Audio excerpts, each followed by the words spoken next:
अच्छा, ये आप लोगों का ग्रुप है come to code task group, ठीक है, free graphic designing course task group, जहाँ पर आप लोगों ने अपने सारे जो भी आप लोगों को इशू है, जो भी आप लोगों के कंसर्न है, आप लोगों ने इस ग्रुप के अंदर एक पोस्ट कर देना है। और सेकंड, जो भी आप लोगों का असाइनमेंट्स वगैरह आप लोगों को दिया जाए वो भी आपने इसी ग्रुप के अंदर सबमिट करवाना है, ठीक है। ये बहुत सारे स्टूडेंट्स के यहाँ पर देखिए असाइनमेंट्स आए हुए हैं जो मैंने पिछली क्लास में उन्होंने असाइन किया था, ठीक है जी। ये देखें, ये सारे असाइनमेंट्स आए हुए माशाल्लाह से सारे स्टूडेंट्स के जो एक्टिव हैं बिल्कुल, ये देखें, ठीक है जी। गुड एंड वेल हो गया आप लोगों के लिए। अच्छा भाई, जो अभी तक प्रैक्टिस मोड पर अभी तक जो नहीं आया, मैं उनसे यही कहूँगा, देखिए ये एक थ्योरी क्लास नहीं है बिल्कुल भी, कि आप लोग को मैं जो पढ़ा रहा हूँ आप लोगों ने उससे याद कर लिया, ठीक है। एग्ज़ाम में क्या है भाई, आपने दोबारा से रिवाइज़ किया और जाके वही चीज़ लिख दिया। तो ये स्किल्स वैसी स्किल्स नहीं है, जब तक आप प्रैक्टिस नहीं करेंगे। मैं आपको गारंटी दे रहा हूँ, आज आज आपने जो चीज़ पढ़ी आप 2 दिन बाद वो चीज़ को भूल जाएंगे, जब तक आप प्रैक्टिस नहीं करेंगे। तो आपने डेली बेस के ऊपर आपने जो भी मैं आपको सिखाऊँ आपने प्रैक्टिस लाजमी करना है। कम से कम भी आधा घंटा तो आप लोगों ने प्रैक्टिस करना है जो भी मैं आपको सिखाऊं। देखिए मैं बहुत ही स्लो चल रहा हूँ क्योंकि मुझे पता है यहाँ पे बहुत सारे ऐसे स्टूडेंट्स हैं जो कि बिल्कुल ही बिगनर्स हैं। तो मैं इतना स्लो और इतना मैं आप लोगों को डायरेक्टली डिटेल में बिल्कुल डीप में पढ़ा रहा होता हूँ ताकि किसी भी स्टूडेंट्स को कोई इशू ना फेस करना पड़े, ठीक है जी। तो अपने असाइनमेंट्स को आप लोगों ने लाजमी करना है और उस ग्रुप के अंदर लाजमी आप लोगों ने सबमिट करना है। तो चलते हैं भाई सॉफ्टवेयर की तरफ। एडोबी इलस्ट्रेटर, ये मेरा स्क्रीन, सबसे पहले क्रिएट न्यू, और क्रिएट न्यू करने के बाद एक कॉमन पेज हम क्रिएट कर लेते हैं। अच्छा जी,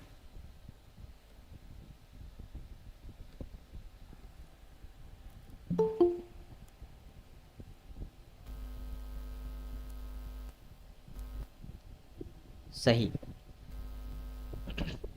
अच्छा, पिछली क्लास में हमने डायरेक्ट सिलेक्शन टूल को डिटेल में पढ़ा। उसके बाद हमने यहाँ पर add anchor point, delete anchor point, anchor point tool, इन 3 टूल्स को भी हमने डिटेल में पढ़ा और हमने कुछ शॉर्टकट कीज़ भी सीखी। For example control D. हमने यहाँ पर देखा फिल कलर क्या होता है, स्ट्रोक कलर क्या है, ये हमने यहाँ पर इस ऑप्शंस को देखा, ठीक है। तो ये पिछले क्लास की हमारी टॉपिक थी और मैंने आप लोगों को एक टास्क दिया था कि आप लोगों ने इन सारे टूल्स को यूज़ करते हुए अपने पेज पर एक पैटर्न ड्रॉ करना है, मल्टीपल शेप्स आपने क्रिएट करने हैं, ठीक है, आपस में शेप्स को मर्ज करके। तो आज भी बड़ी इंटरेस्टिंग सी हमारी क्लास है शेप से ही रिलेटेड। और उसके लिए सिंपल यहाँ पर मैं ये काम करता हूँ, एक सबसे पहले यहाँ पर मैं रेक्टेंगल टूल को अपने आर्टबोर्ड पे ड्रॉ कर लेता हूँ, ठीक है। जिसका हमारे पास जो कलर है फिल कलर वो वाइट है और स्ट्रोक कलर यहाँ पर ब्लैक। सेकंड, यहाँ पर मैं इस कॉपी पेस्ट करता हूँ control C and control V की मदद से, और इसे मैं नीचे की तरफ रखता हूँ इसी के नीचे, और इसे मैं की विड्थ को इंक्रीज कर लेता हूँ कुछ इस तरह। पेज को थोड़ा सा जूम कर लेता हूँ ताकि क्लियर आप लोगों को नज़र आए। अच्छा जी, यहाँ पर मेरे पास स्ट्रोक कलर ब्लैक है और फिल कलर वाइट है। मैंने आपको बताया था कि आप लोग के पास ये भी ऑप्शंस है कि अगर आपको सिर्फ अपने शेप में फिल कलर चाहिए तो आप स्ट्रोक को नन कर सकते हैं, और सिर्फ आपको स्ट्रोक कलर चाहिए तो आप फिल कलर को नन कर सकते हैं। और किस तरह आप कर सकते हैं, यहाँ पर सबसे पहले मैं इस आर्टबोर्ड के बाहर अपने शेप को रखता हूँ। तो अभी यहाँ पर आप देखिए मेरे पास फिल और स्ट्रोक कलर दोनों यहाँ पर मौजूद है इस शेप में अप्लाई हुए हुए। मुझे क्या करना है, सिंपल, अगर फिल कलर को मुझे हाइड करना है मतलब कि रिमूव करना है, तो सबसे पहले मैं फिल कलर को सिलेक्ट करूँगा। सिलेक्ट करने के बाद लास्ट में ऑप्शन आ रहा है नन का। मैं नन के ऊपर जैसे ही क्लिक करूँगा यहाँ पर देखें क्या होगा कि मेरे पास से फिल कलर हट चुका है, रिमूव हो चुका है, और ओनली मेरे पास ये स्ट्रोक यहाँ पर बचा है। अब फॉर एग्जाम्पल मैं चाहता हूँ कि स्ट्रोक नन हो जाए और फिल कलर आ जाए, तो आपने सिंपल क्या करना है, फिल कलर को सिलेक्ट करना है और यहाँ पर पहला ऑप्शन आ रहा है कलर्स का, आपने देन इस पर क्लिक कर देना है। ठीक है। अच्छा अभी यहाँ पर क्यों नहीं हमारे पास कलर इसके ऊपर अप्लाई हुआ, क्योंकि हमने इस टूल को सिलेक्ट नहीं किया हुआ था। मैंने आपको ये बताया था कि आप जिस टूल को, जिस शेप को, जिस ऑब्जेक्ट को सिलेक्ट करोगे तभी वहाँ पर वो काम परफॉर्म होगा। तो अभी हमने इस शेप को सिलेक्ट नहीं किया हुआ था, तो यहाँ पर देखिए फिल कलर भी इस शेप के ऊपर अप्लाई नहीं हुआ। अब मैं सिलेक्शन टूल की मदद से शेप को सिलेक्ट करता हूँ, तो अभी भी देखें यहाँ पर जो फिल कलर है वहाँ पे नन का ऑप्शन आ रहा है, मतलब कि नन अप्लाई हुआ हुआ है। अब अगर मैं यहाँ पर कलर को यूज़ करूँगा, मैंने क्लिक किया इस कमांड पे, तो आप देखें यहाँ पर कलर फिल हो चुका है। और दूसरा ऑप्शन ये कि आप इसी फिल और स्ट्रोक कलर के थोड़ा सा ऊपर देखें, यहाँ पर हमारे पास स्वैप का ऑप्शन आ रहा है। ठीक है। अगर आप स्वैप वाले इस आइकन पर क्लिक करेंगे तो क्या होगा कि आपका जो स्ट्रोक कलर है वो फिल कलर में चेंज हो जाएगा और फिल कलर आपका स्ट्रोक कलर बन जाएगा। यहाँ पर मैं इस कमांड के ऊपर क्लिक करता हूँ, इस स्वैप वाले आइकन पे जैसे ही मैंने क्लिक किया, आप यहाँ पर देखें क्या हुआ भाई, हमारा जो फिल कलर था वो स्ट्रोक में कन्वर्ट हो चुका और स्ट्रोक कलर फिल में।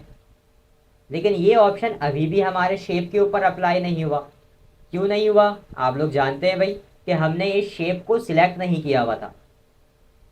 हमने सिलेक्ट किया इस शेप को, देन अब मैं अगर ये स्वैप वाले ऑप्शन को यूज़ करूं तो आप यहाँ पर देखें क्या हुआ भाई कि फिल कलर में ब्लैक कलर आ चुका है और स्ट्रोक कलर हमारा वाइट हो चुका है। ठीक है। तो सिलेक्ट करके काम करना लाजमी है। सबसे पहले आपने सिलेक्शन बनानी है कि जिस पर्टिकुलर आप शेप पे, ऑब्जेक्ट पे, किसी भी आइकन पे आप काम करना चाह रहे हो, आपने पहले उसे सिलेक्ट करना है लाजमी। देन आपने फिर यहाँ पर जितने भी कमांड्स टूल्स आ रहे हैं आपने उसके ऊपर यूज़ करना है। ठीक है। यहाँ पर मैं दोबारा स्वैप के ऊपर क्लिक करूँगा, यहाँ पर देखिए दोबारा स्वैप हो गया और जिसका शॉर्टकट की शिफ्ट एक्स है। अगर आप एक्स का बटन ओनली प्रेस करते हैं अपने कीबोर्ड से तो यहाँ पर देखें आपका जो सिलेक्ट हो रहा है, यहाँ पर अभी देखें एक्स का मैंने बटन प्रेस किया, अभी फिल कलर यहाँ पर सिलेक्ट है। मैं एक्स का बटन प्रेस करूँगा, यहाँ पर फिल कलर सिलेक्ट हो चुका है। फॉर एग्जाम्पल मैं शॉर्टकट काम करना चाह रहा हूँ, ये शेप मेरा सिलेक्ट है, मैं चाह रहा हूँ कि स्ट्रोक कलर क्या हो जाए, चेंज हो जाए, स्ट्रोक का कलर चेंज हो जाए। अब मुझे करना ये पड़ेगा कि पहले मैं स्ट्रोक को जाके यहाँ से सिलेक्ट करूँगा। ठीक है। देन यहाँ पर मैं ये कलर वाले टैब पे जाऊँगा और यहाँ से कोई भी कलर चूज़ करूँगा, या इसी ऑप्शन पे डबल क्लिक करके कलर पिकर का एक न्यू टैब ओपन हो जाएगा जहाँ से मैं अपने मर्जी से कोई भी कलर्स को चूज़ कर सकता हूँ। और दूसरा शॉर्टकट ऑप्शन ये कि आपने एक्स का बटन प्रेस किया, आप कलर वाले टैब पे गए, आप यहाँ से जो भी कलर सिलेक्ट करोगे वो स्ट्रोक के ऊपर अप्लाई हो जाएगा और यहाँ पर आपके शेप के ऊपर भी आप देखेंगे जो स्ट्रोक कलर है वो रेड है। मैंने एक्स का बटन वापस प्रेस किया अगेन, अब मुझे फिल कलर चेंज करना है, मैं दोबारा इस कलर वाले टैब पे गया। ठीक है। और यहाँ से जाके मैंने एक स्काई कलर यहाँ से चूज़ कर लिया। अच्छा यहाँ पर तो फिल कलर स्काई आ चुका है लेकिन इस शेप पर अप्लाई नहीं हुआ। क्यों नहीं हुआ, क्योंकि हमने सिलेक्ट नहीं किया हुआ था। अब मैंने इसे सिलेक्ट किया, अब मैं जाके अगर यहाँ से कलर पिक करता हूँ तो इस शेप के अंदर भी क्या हो गया, हमारा वही कलर फिल हो चुका है। ठीक है। तो और अगर आप शिफ्ट एक्स का बटन प्रेस करेंगे, सिलेक्ट किया मैंने शेप को, शिफ्ट एक्स का बटन प्रेस किया, तो यहाँ पर देखिए जो हमारा फिल और स्ट्रोक कलर है वो यहाँ पर ऑटो चेंज हो जा रहा है। ठीक है। कलर चेंज हो जा रहा है, फिलिंग कलर और स्ट्रोक कलर चेंज हो जा रहा है, यहाँ पर आप देख सकते हैं। यहाँ पर मैं इसके स्ट्रोक की साइज़ को थोड़ा सा इंक्रीज़ कर देता हूँ ताकि आप लोगों को स्ट्रोक सही से दिखे। यहाँ पर मैंने 10 पीटी कर दिया इसका स्ट्रोक कलर। ठीक है। अब मैं अगर शिफ्ट एक्स प्रेस कर रहा हूँ तो अब यहाँ पर देखें क्या हो रहा है, स्वैप का काम कर रहा है शिफ्ट एक्स। ठीक है। स्ट्रोक कलर फिल कलर में चेंज हो रहा है और फिल कलर स्ट्रोक कलर में चेंज हो रहा है।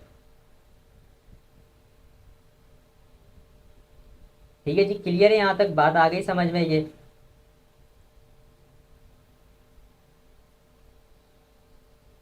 ठीक।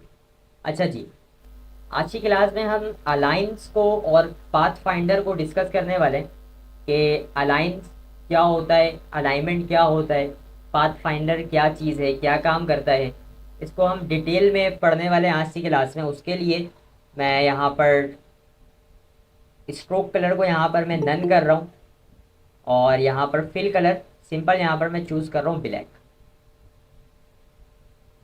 इसे मैं आर्टबोर्ड के अंदर लेकर आता हूँ इस शेप को। सेकंड, इस शेप का भी यहाँ पर मैं कलर चेंज करता हूँ, स्वैप कर देता हूँ और स्ट्रोक कलर को यहाँ पर मैं नन कर देता हूँ ताकि मेरे पास से स्ट्रोक हट जाए, हाइड हो जाए, रिमूव हो जाए। अच्छा जी, अलाइनमेंट्स क्या होती हैं, किस तरह यूज़ करना है। ठीक है जी, अलाइनमेंट्स सबसे पहले ये आपको अलाइनमेंट्स का ऑप्शन कहाँ मिलेगा, जब मैं आपको बेसिक सेटिंग्स बता रहा था एडोब इलस्ट्रेटर की, तब मैंने आपको बताया था कि आपने एक अलाइनमेंट्स का टैब ओपन कर लेना है। और वो अलाइनमेंट्स का टैब अभी अगर मैं आपको दिखलाऊं तो मेरी स्क्रीन पर टॉप पे आ रहा है, ये रहा अलाइन। क्लिक करूंगा तो यहाँ पर ये कुछ इस तरीके से हमारे पास ये सारे अलाइनमेंट्स कुछ आ रहे हैं, सारे अलाइनमेंट्स के कुछ यहाँ पर कमांड्स आ रहे हैं। और अगर आप लोगों के पास ये नहीं आ रहा है या आप लोग मिस कर दिया आप लोगों ने ये कमांड, तो सिंपल आपने सिंपल विंडो टैब में जाना है और जाने के बाद यहाँ पर आपके पास अलाइन का एक ऑप्शन आ रहा है, आपने सिंपल क्लिक करना है इस अलाइन वाले ऑप्शन पे और जाके अपने इस टैब में जाके इसको सेव कर लेना है। तो बढ़ते हैं भाई अलाइनमेंट्स की तरफ कि अलाइनमेंट्स क्या होती है। देखिए अब फॉर एग्जाम्पल मेरे पास ये एक रेक्टेंगल शेप है और ये एक स्क्वायर शेप। ठीक है, यहाँ पर आप लोगों ने फोकस करना है, सही से समझना है। ये मेरे पास एक रेक्टेंगल शेप है और ये आ रहा है हमारे पास स्क्वायर शेप। मुझे क्या करना है कि जो मेरा ये स्क्वायर शेप है, मैं चाहता हूँ कि ये स्क्वायर शेप को मैं इस रेक्टेंगल वाले अलाइनमेंट्स के साथ, जो इसका लेफ्ट अलाइनमेंट्स है, ये जो अलाइनमेंट्स आ रहा है इसके साथ मैं बिल्कुल ऐड कर दूं। ठीक है, जैसे फॉर एग्जाम्पल जब भी आप लोग कोई भी काम करते हो, पेपर वर्क करते हो, ठीक है, स्कूल्स में कॉलेज में, तो आप सबसे पहले क्या करते हो, वहां से एक मेजर एक आप लोग लाइन ड्रॉ कर लेते हो स्केल की मदद से। ठीक है, और उसके बाद वहां पर आप क्या करते हो, उसी अलाइनमेंट्स के साथ काम कर रहे होते हो, लेफ्ट अलाइनमेंट या राइट अलाइनमेंट।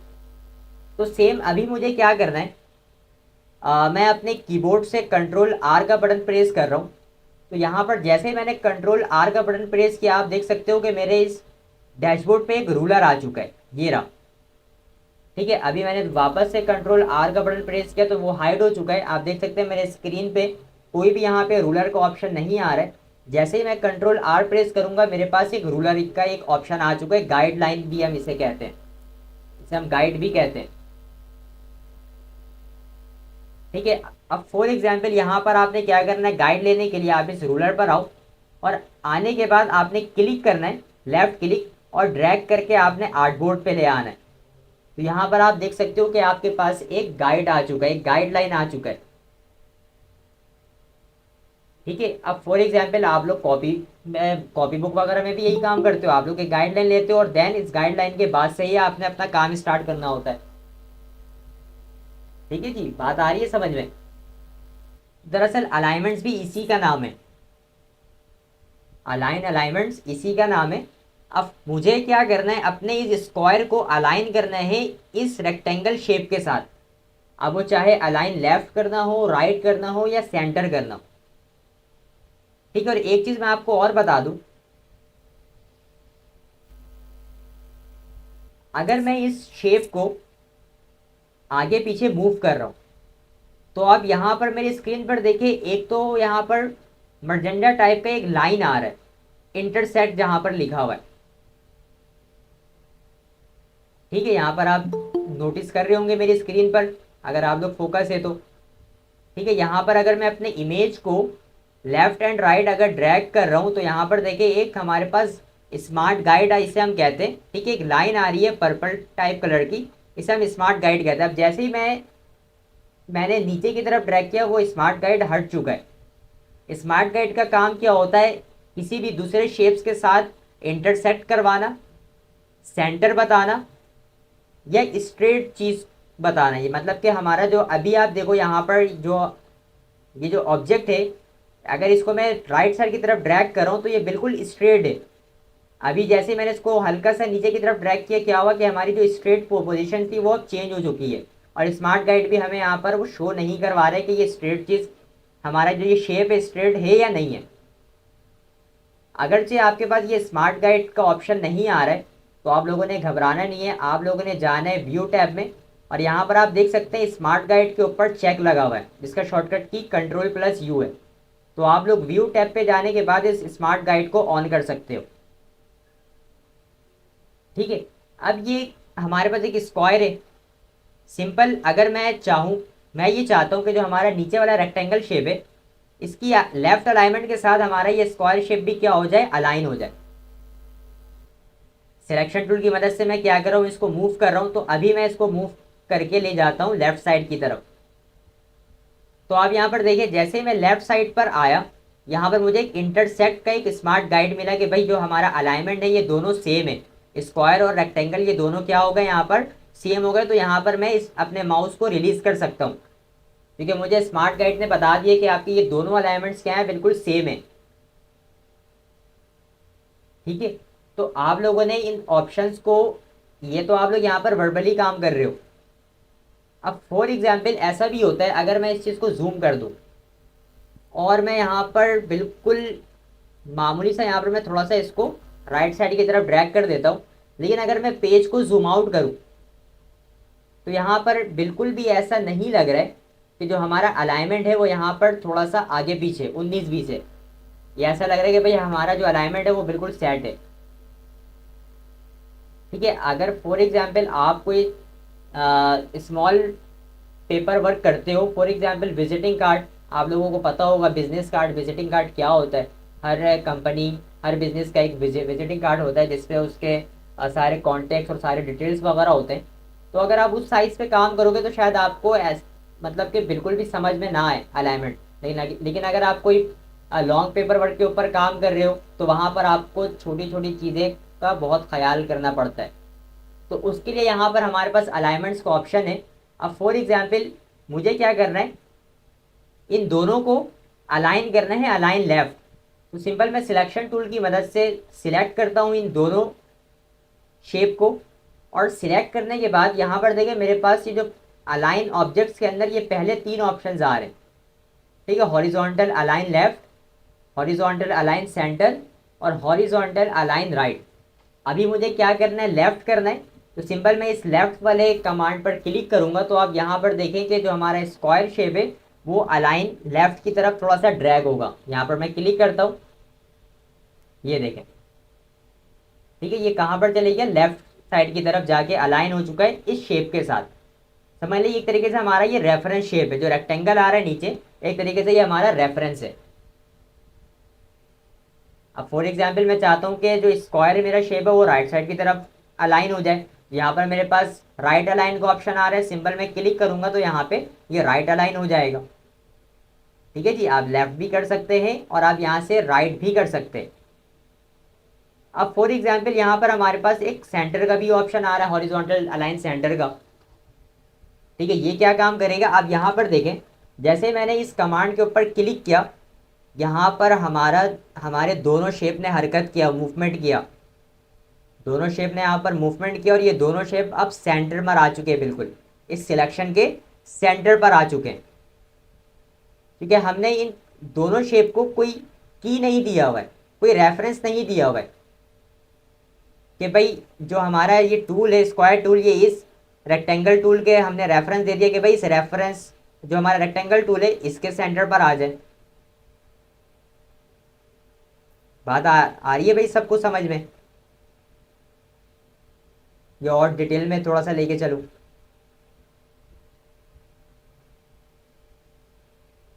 ठीक है जी, आ रही। अब फॉर एग्जाम्पल यहाँ पर जो हमारा काम हो रहा है वो हॉरिजॉन्टल बेस पे काम हो रहा है, मतलब कि टॉप टू बॉटम। ये जो 3 ऑप्शन है आप यहाँ पर देख सकते हैं, इसके आप आइकन्स भी देखकर आप समझ सकते हैं कि किस तरीके से काम होगा हमारे पास अलाइनमेंट्स का टॉप टू बॉटम का। यहाँ पर एक हमारा शेप टॉप पर है और एक बॉटम पर है।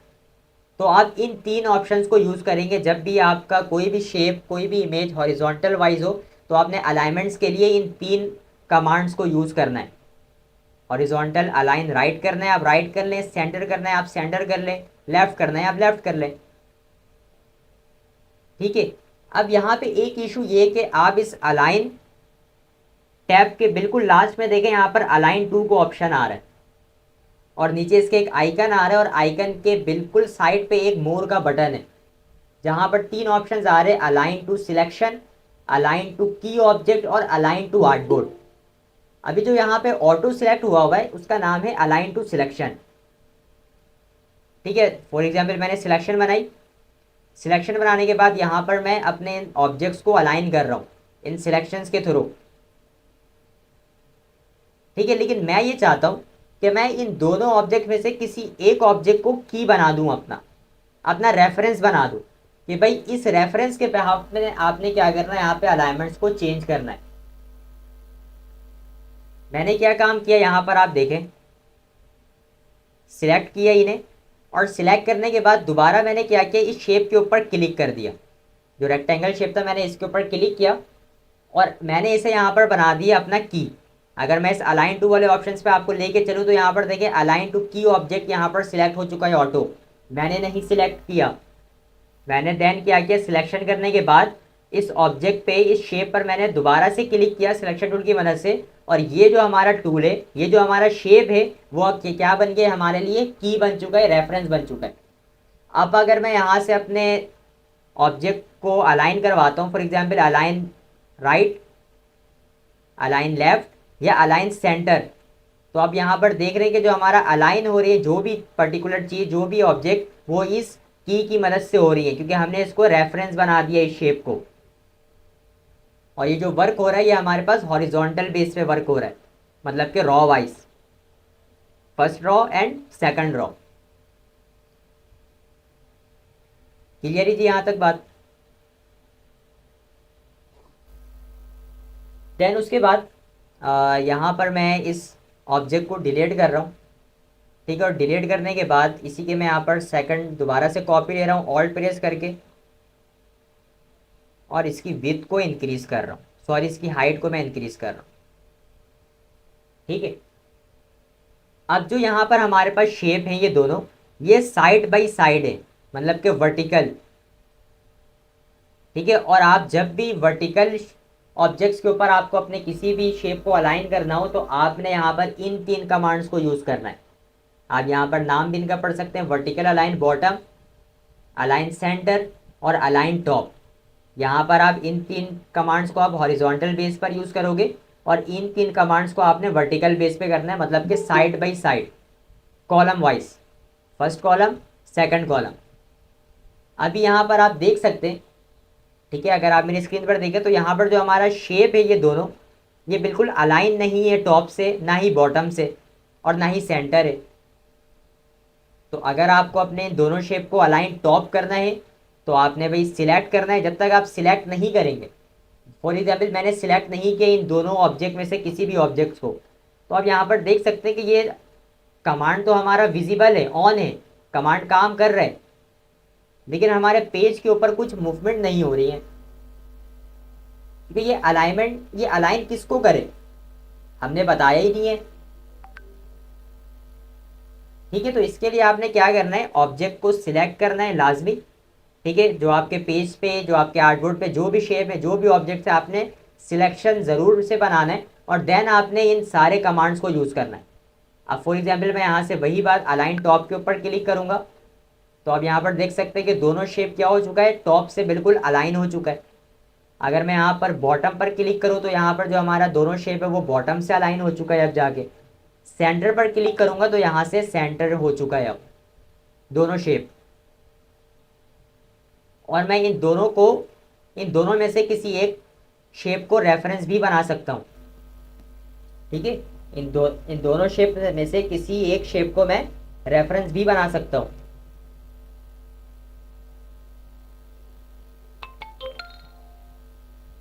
फॉर एग्जाम्पल सिलेक्शन मैंने किया हुआ है, की या रेफरेंस बनाने के लिए आपने क्या करना है, दोबारा से उन शेप्स के ऊपर क्लिक करना है। जैसे मैं इस स्क्वायर वाले शेप पर क्लिक कर रहा हूँ तो अब मैंने क्या कर दिया, इसको रेफरेंस बना दिया।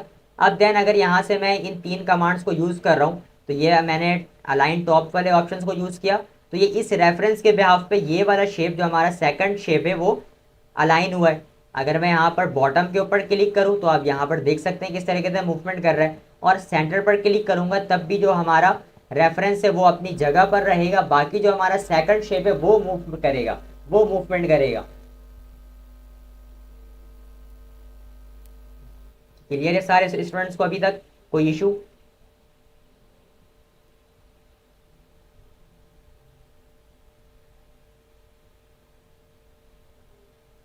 ठीक है जी।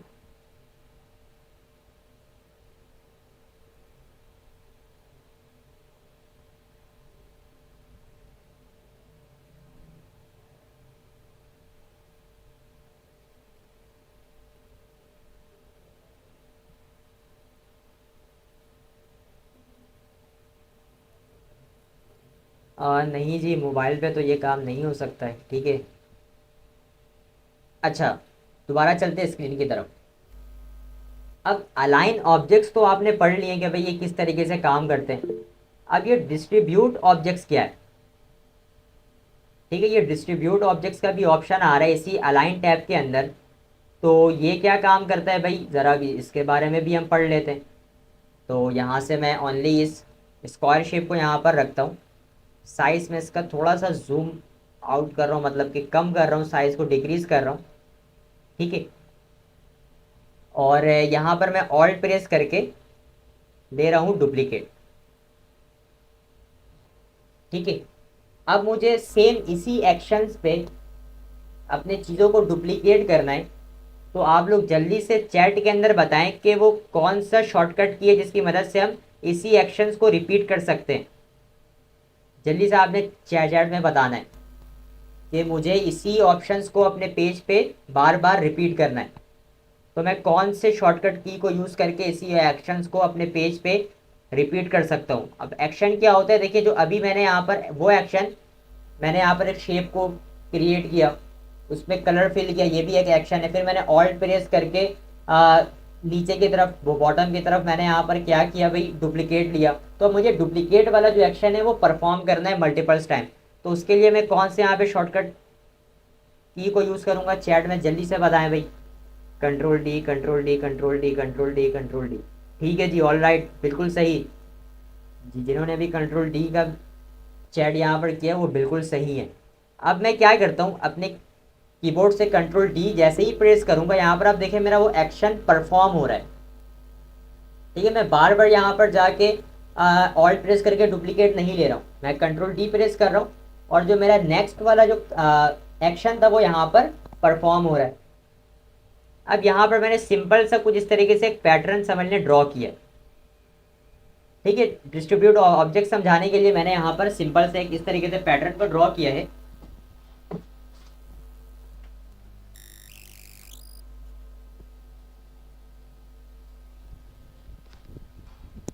अच्छा, तो आप इन सारे ऑब्जेक्ट्स को भी किस तरीके से अलाइन कर सकते हैं। फॉर एग्जाम्पल अगर आपको अलाइन लेफ्ट करना है, आप अलाइन लेफ्ट कर सकते हैं, कंट्रोल जेड कर रहा हूँ। अलाइन राइट करना है, आप अलाइन राइट कर सकते हैं, ठीक है। कंट्रोल जेड किया वापस अंडू के लिए। अलाइन सेंटर करना है, आप अलाइन सेंटर कर सकते हैं। मैं इन तीन कमांड्स को इसलिए यूज़ कर रहा हूँ क्योंकि ये हॉरिजॉन्टल है, ठीक है। हमारे पास जो यहाँ पर ये जितने भी शेप्स हैं वो सारे क्या है, हॉरिजॉन्टल बेस है। अच्छा जी, यहाँ पर ये डिस्ट्रीब्यूट ऑब्जेक्ट्स क्या काम कर रहे हैं, ठीक है। ये डिस्ट्रीब्यूट ऑब्जेक्ट्स का क्या काम है, तो यहाँ पर आप देख सकते हैं vertical distribute, top, centre and bottom. तो यहाँ पर मैं आपको बताता हूँ, अभी आप लोग मेरे इस शेप, इन दोनों शेप्स के बिटवीन पे देख रहे हैं, बिटवीन द टू शेप्स आप यहाँ पर देख रहे हैं कुछ स्पेसिंग है, कुछ स्पेस है, कुछ जगह खाली है। मैं यहाँ पर क्या काम करता हूँ, इन सारे शेप्स की स्पेसिंग को मैं यहाँ पर कम या ज़्यादा कर देता हूँ,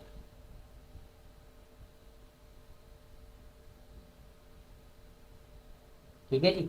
यहाँ पर मैंने कहीं पर स्पेस ज़्यादा है, कहीं पर स्पेस कम है।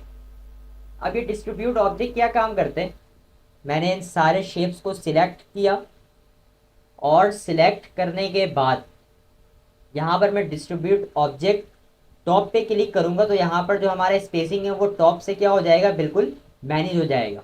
आप यहाँ पर देख सकते हैं कि भाई टॉप से क्या हो गया, सारे जितने भी यहाँ पर शेप्स हैं सब के दरमियान हमारे पास जो स्पेसिंग है वो बिल्कुल सेम हो चुकी है।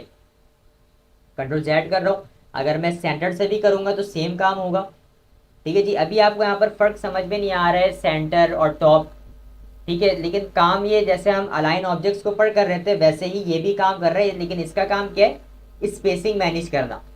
ये सारे ऑब्जेक्ट्स के दरमियान में, ठीक है, स्पेसिंग को बिल्कुल इक्वल कर देता है,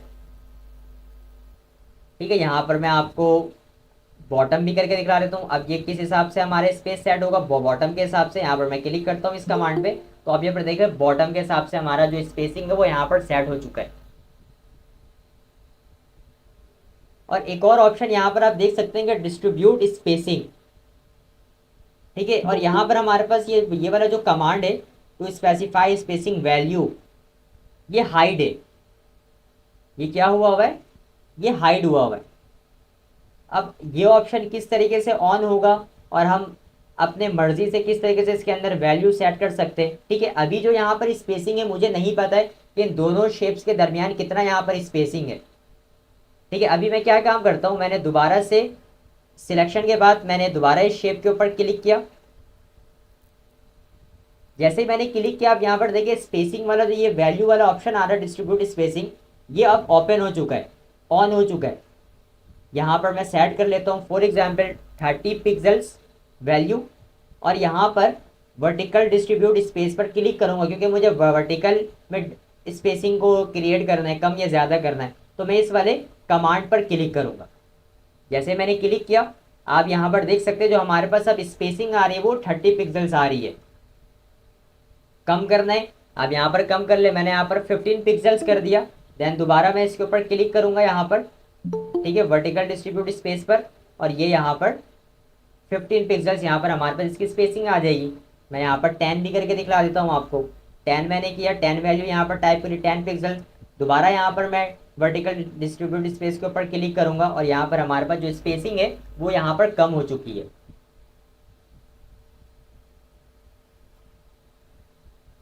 क्लियर है ये बात सारे स्टूडेंट्स को भाई?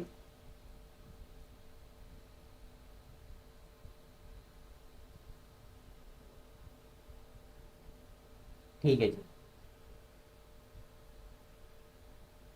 उसके बाद यहाँ पर मैं एक काम करूँ, दोबारा से इस ऑल्ट प्रेस करके मैं इसको राइट साइड की तरफ मैं डुप्लीकेट कर रहा हूँ, और देन यहाँ पर मुझे एक्शन को परफॉर्म करना है तो मैं कंट्रोल डी का शॉर्टकट की यूज़ करूँगा। अब यहाँ पर डिस्ट्रीब्यूट ऑब्जेक्ट ये वर्टिकल आ रहा है, तो ये हमारे पास क्या आ रहा है, हॉरिजॉन्टल। ये भी सेम वही काम करेगा। मैंने इन सारे हॉरिजॉन्टल रॉस ये जो हमारे पास आ रहे हैं सब कॉलम, मैंने इसे सिलेक्ट किया इन सारे शेप्स को, और यहाँ पर मैं इसको एक की दे देता हूँ। मैंने इस शेप्स के ऊपर क्लिक कर दिया। क्लिक करने के बाद वही देखिए स्पेसिंग का ऑप्शन ओपन हो चुका है। मुझे जितनी भी स्पेसिंग देनी है यहाँ पर मैं स्पेसिंग वैल्यू टाइप कर देता हूँ, फॉर एग्जाम्पल 20 पिक्सल्स। और अब मैं यहाँ पर इस सेकंड वाले कमांड को यूज़ करूँगा जिसका नाम है हॉरिजॉन्टल डिस्ट्रीब्यूट स्पेस। जैसे ही मैंने क्लिक किया, यहाँ पर देखिए जो स्पेसिंग है वो यहाँ पर अब इंक्रीज हो चुकी है, ठीक है। मुझे अपनी वैल्यूज़ को कम करना है, कोई मैं दोबारा जाऊँगा अपनी वैल्यूज़ वाले इस ऑप्शन पे जाके वैल्यूज़ को यहाँ पर मैं कम कर दूंगा 10 पिक्सल्स, और दोबारा मैं इस हॉरिजॉन्टल डिस्ट्रीब्यूट स्पेस वाले कमांड पर यूज़ करके इसकी स्पेसिंग को कम कर लूँगा, ठीक है। अब मुझे पता है इन दोनों शेप्स के दरमियान कितनी स्पेसिंग है, 10 पिक्सल्स। पहले मुझे नहीं पता था, ठीक है। तो अब इस अलाइनमेंट्स वाले टैब को अपने किसी भी ऑब्जेक्ट को अलाइन करने के लिए या उसको डिस्ट्रीब्यूट करने के लिए उसकी स्पेसिंग को आप यूज़ कर सकते हैं। आप लोगों का जो आज का असाइनमेंट है, ठीक है, वो आपका सेकेंडरी मतलब पिछला ही असाइनमेंट है। जिन स्टूडेंट्स ने वो असाइनमेंट नहीं किया, आप लोगों ने उस असाइनमेंट्स को जल्दी से come to code task group के अंदर सबमिट करना है, ठीक है। और जिन्होंने कर लिया है उन्होंने आज की क्लास प्रैक्टिस करनी है, ठीक है। मुझे एक और टूल यहाँ पर पढ़ाना था, ठीक है, और कुछ टैब्स को डिस्कस करना था, लेकिन टाइम हमारे पास कम है, ठीक है। तो कल की क्लास में इंशाल्लाह हम उसको डिटेल में पढ़ लेंगे। तो आप लोगों ने जिन स्टूडेंट्स ने अभी तक पिछला असाइनमेंट्स कंप्लीट नहीं किया वो पहले पिछला असाइनमेंट्स कंप्लीट करेंगे, ठीक है। और जिन स्टूडेंट्स ने वो असाइनमेंट कर लिया है, उन्होंने प्रैक्टिस कर लिया है, come to code task group के अंदर उस असाइनमेंट्स को सबमिट कर दिया है, उन्होंने क्या करना है, आज की जो अब क्लास में हमने ये अलाइनमेंट्स पढ़ा है, आपने इसकी प्रैक्टिस करनी है, ठीक है जी। आपने इसकी प्रैक्टिस करनी है लाजमी। तो इंशाल्लाह कल हम दोबारा मिलेंगे, ठीक है, एक न्यू टॉपिक के साथ जिसका नाम है भाई पाथ फाइंडर। तो मैं आप लोगों को एक ये टास्क दे रहा हूँ आप लोगों को कि आप लोग भाई पाथ फाइंडर क्या होते हैं, क्या काम करते हैं, आप लोग का ये असाइनमेंट है, ठीक है। कि भाई क्या काम करते हैं, किस तरीके से काम करते हैं। आप लोगों ने क्या करना है, उसको टाइप करना है कॉपी से, या आप नोट पैड पे टाइप कर सकते हैं, जिस तरह भी आपको टाइप करना है। इंग्लिश में, रोमन इंग्लिश में आपने टाइप करना है, उर्दू में। आप लोगों ने क्या करना है, पाथ फाइंडर क्या होते हैं, कितने टाइप्स के होते हैं, क्या क्या काम करता है, आपने वहाँ पर वर्बली मुझे बता देना है। ठीक है, तो ये आप लोगों का टास्क है। ठीक है, पाथ फाइंडर एक टूल है, पाथ फाइंडर। ठीक है, यहाँ पर मैं आपको दिखला भी देता हूँ। जब आप विंडो पे जाएंगे तो यहाँ पर आपको नीचे ये रहा पाथ फाइंडर का एक ऑप्शन मिलेगा। ठीक है, यहाँ पर मैं इसको ओपन कर लेता हूँ। ये रहा पाथ फाइंडर। ये सारे हमारे पास पाथ फाइंडर्स आ रहे हैं। ठीक है, तो आप लोगों ने इसके बारे में पढ़ लेना है पहले ही से, ताकि और क्लास में फिर मैं आपको डिटेल में समझा दूँगा। तो आज की क्लास को यहीं तक रखते हैं। ठीक है, इंशाल्लाह कल की क्लास में हम पाथ फाइंडर के टॉपिक को डिस्कस करेंगे। पाथ फाइंडर क्या होता है, किस तरीके से काम करता है। और जिन स्टूडेंट्स ने अभी तक पिछला असाइनमेंट्स नहीं किया है वो लाजमी पिछले असाइनमेंट्स को कर लें, क्योंकि देखेंगे जब तक आप लोग प्रैक्टिस नहीं करेंगे आगे की चीज़ आपको समझ में नहीं आएगी। आगे की चीज़ आपको और हार्ड से हार्ड लगने लगेगी। ठीक है, तो आप लोगों ने प्रैक्टिस को लाजमी करना है, प्रैक्टिस आपने लाजमी करना है हर क्लास में डेली। और जो भी आप लोगों का सवाल है वो आप come to code task group के अंदर पूछ सकते हैं। ठीक है, कोई भी एक पोस्ट बना के आप सिंपल टाइप भी कर सकते हैं। तो आज की क्लास को स्टूडेंट्स हम यहीं तक रखते हैं। कल की क्लास में दोबारा हम मिलेंगे ठीक 9 बजे। तो आप लोगों ने टाइम का ख़ास ख्याल रखना है। ठीक है, आज की क्लास यहीं तक। इंशाल्लाह फिर कल दोबारा मिलेंगे। अल्लाह हाफिज़।